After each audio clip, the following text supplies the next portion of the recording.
Welcome to the first webinar of 2025 of the LAWASIA Human Rights Lawyers Network.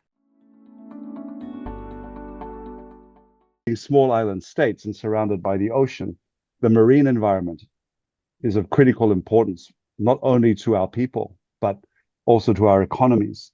Some of our economies are so small that the companies which we're dealing with are much bigger than the country's GDP, just to give you a sense of size. In our part of the world, it can sometimes be very difficult to distinguish between private business and the state.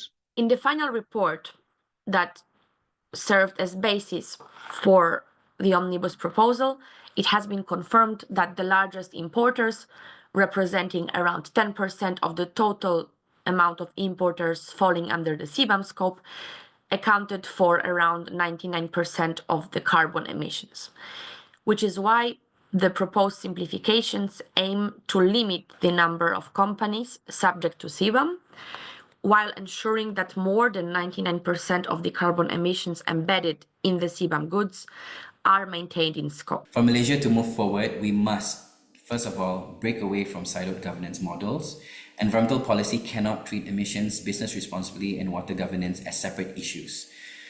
Secondly, we have to ensure structured collaboration between federal authorities, state governments, and local stakeholders, understanding the local nuances in each of the specific states as well.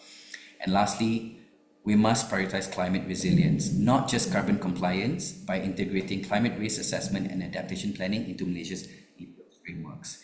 Sustainability cannot be achieved through fragmented policies that treat emissions, business responsibility, and water governance as isolated issues.